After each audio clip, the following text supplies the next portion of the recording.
Корни будут в воде все время загнивать. Тут почти месяц простояла орхидея. Я сейчас очень аккуратно ее достану, и вы увидите, что корни не загнивают. А вот эти зеленые кончики, длинные, как раз выросли в воде. Эту детку я пока сажать не буду. Мне нужно для нее найти высокий горшок, чтобы не ломать корни. А вот эти две маленькие орхидейки мы сейчас посадим. Так вот, почему же загнивают корни в воде?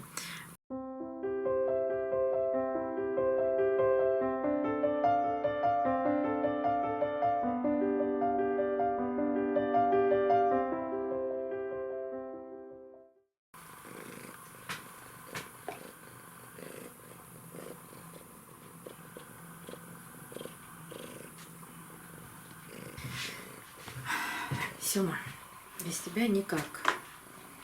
И Ричи тоже. Сём, уходи вот туда, пожалуйста. Не нужен мне тут ни хвост твой, ничего. Уходи. Давай. Давай, вот там. Твое место вот там, на галерке.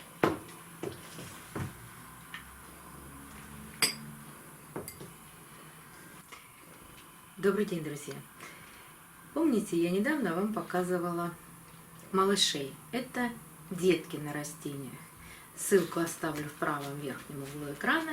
И вот такую детку мы с вами отделяли. Я вам обещала ее показать, когда пройдет какое-то время. Прошло не более месяца.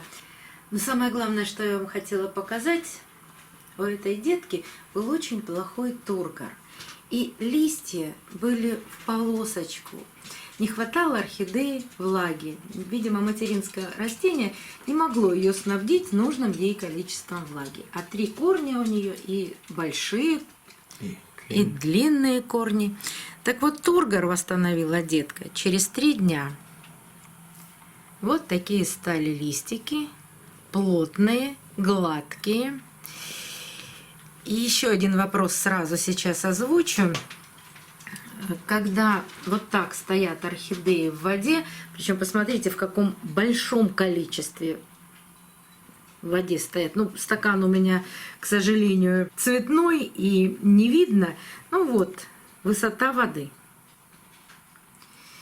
Корни будут в воде все время загнивать. Тут почти месяц простояла орхидея.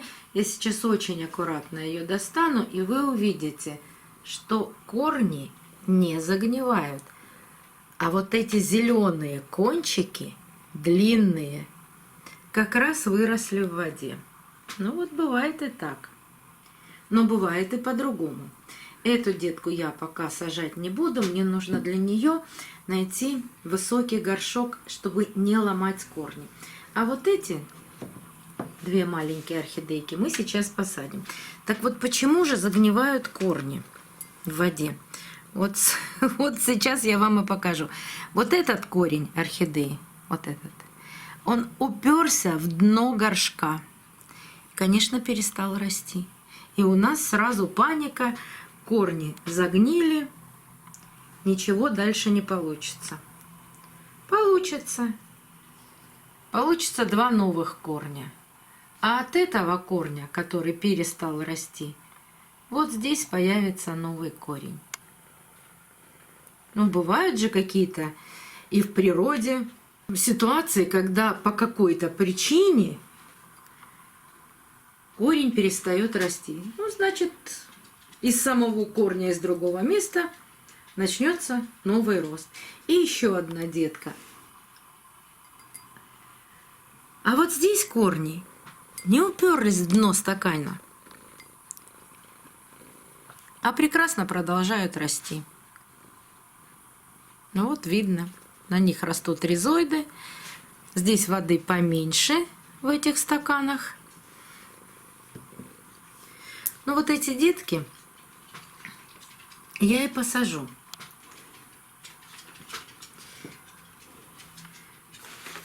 Специально для них приобрела мелкую кору. Я пользуюсь корой вот этой фирмы. Пользуюсь корой не часто.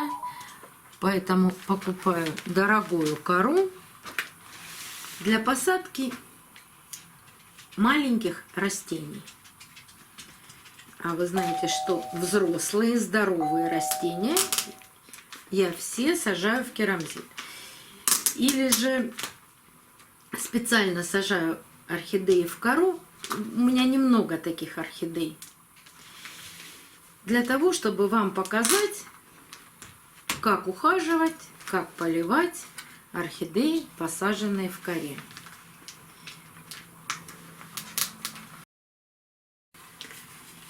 Кора самой мелкой фракции 8-13. Ничего сложного в посадке нет.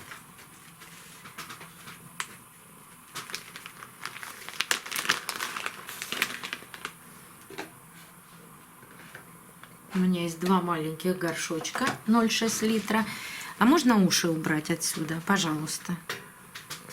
Сём, у тебя голова, конечно, не очень большая, но она все загораживает. Ну, очень умная, наверное. Наверное. Не буду отрезать часть цветоноса, которая есть на этой орхидее. Вот прекрасно видно, что корни отлично помещаются в такие маленькие горшки.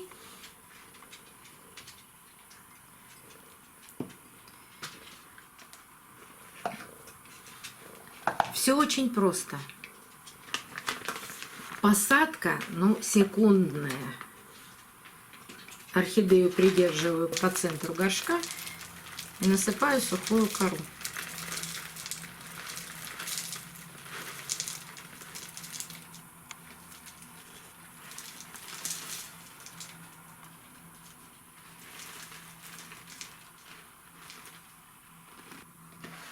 И с другой стороны точно так же.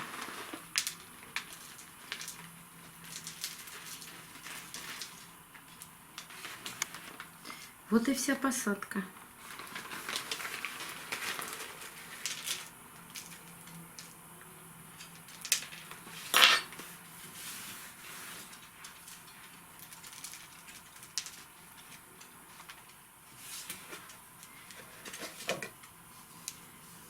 Видно ли мне корни? Да, вот один корень видно. Вот этот корень, который находится на самом-самом верху, я тоже постараюсь присыпать корой. Я знаю свойства этой коры, потому что ей пользуюсь. Она сейчас не влагоемкая, очень сухая, похожа на керамзит. Единственное, что она мелкая, и через 2-3 месяца будет набирать воду в себя очень быстро. А сейчас я буду поливать такие орхидеи, замачивая горшок полностью в воде на 15-20 минут. Но воду буду наливать на 1-1,5 см ниже уровня грунта. Давайте я посажу вторую орхидею.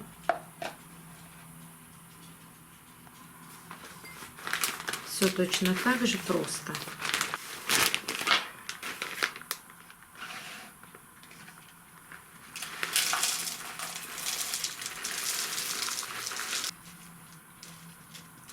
Распределяю кору по всему горшку. Где у меня?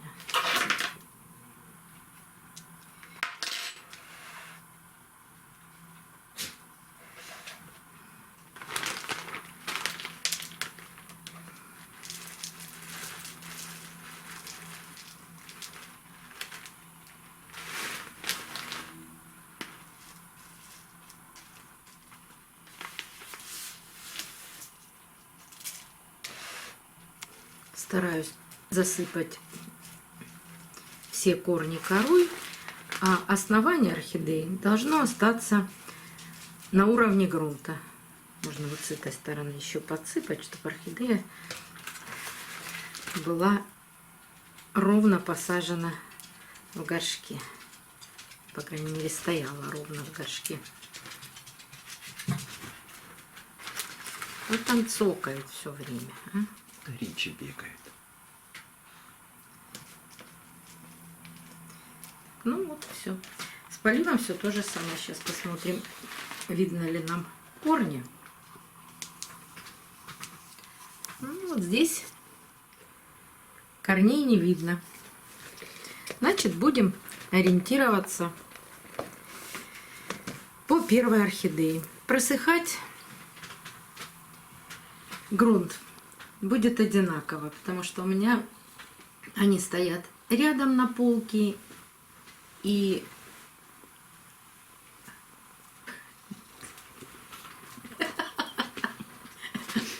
Ричи, ну что это такое было? Ричи, ну это просто безобразие. Они стоят рядом на полке, температура воздуха одинаковая, и просыхать они будут одинаково. Мне хочется вам рассказать сегодня об одном видео, которое сейчас есть в интернете.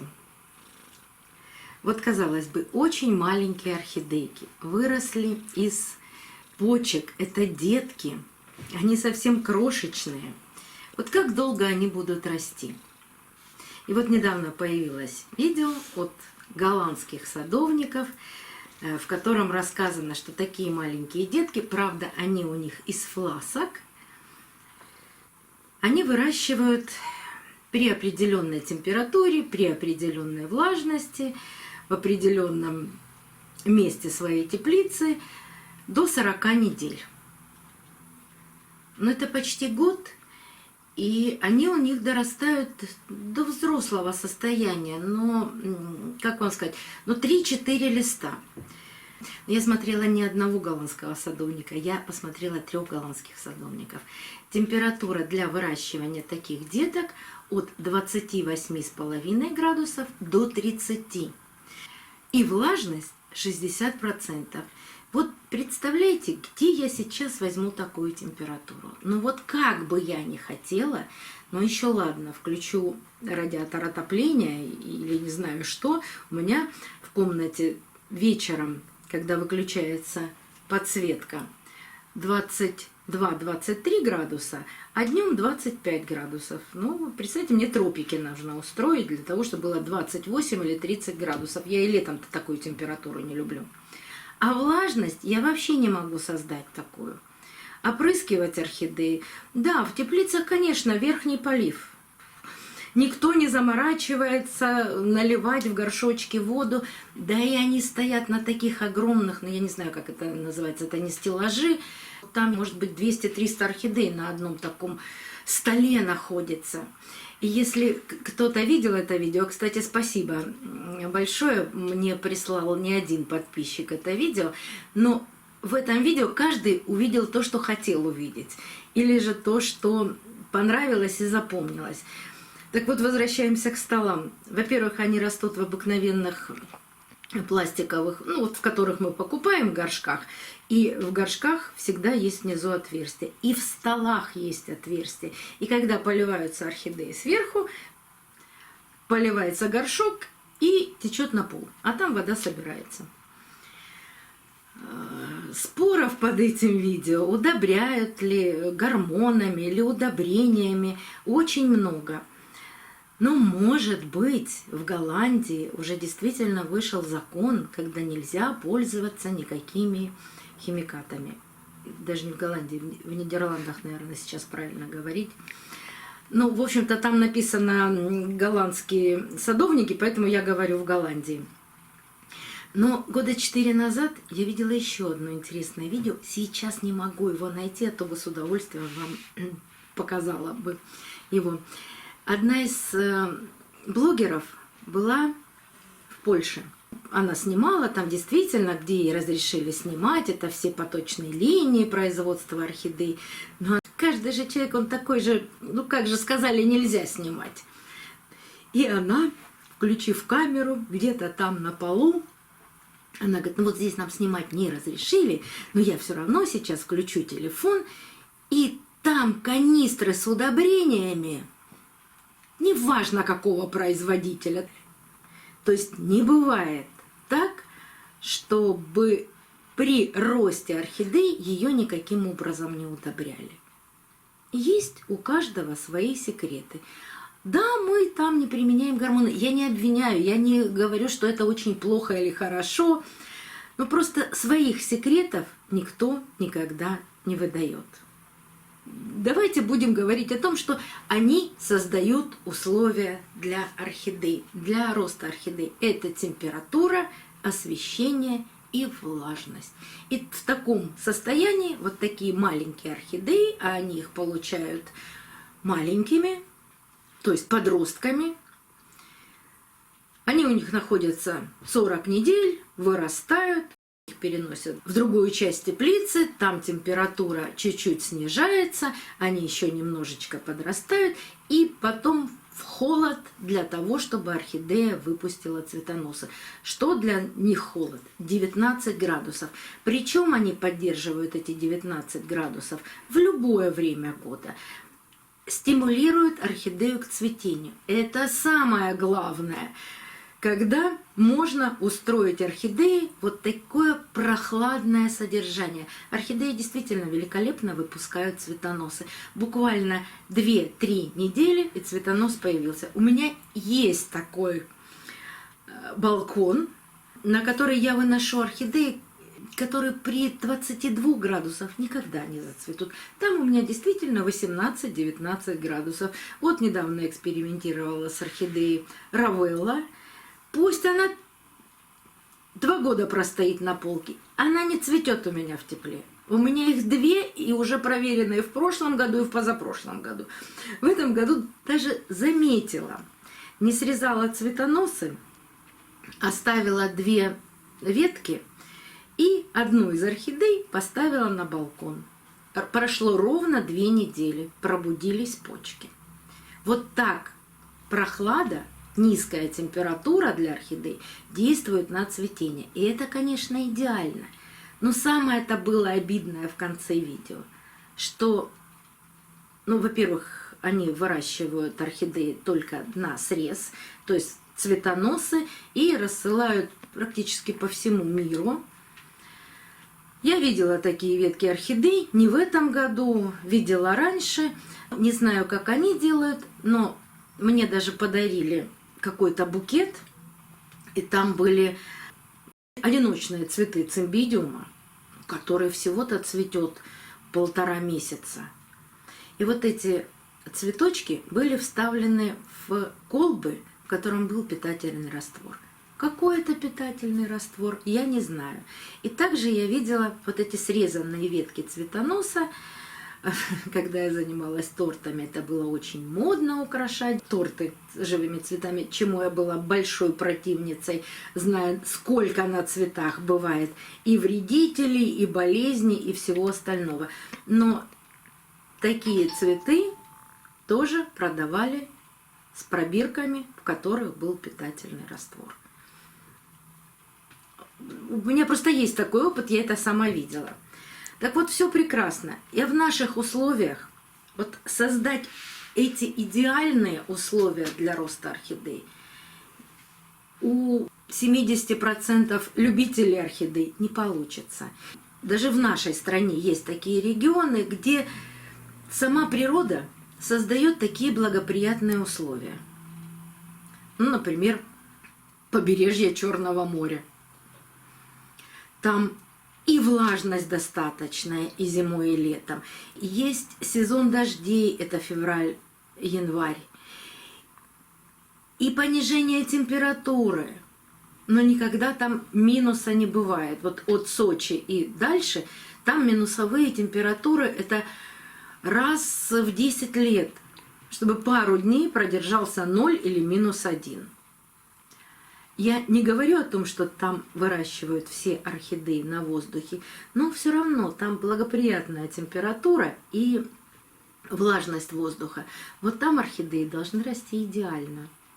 И даже подкармливать не нужно, потому что влажный воздух от моря, в нем всегда есть и йод. В хелатной форме.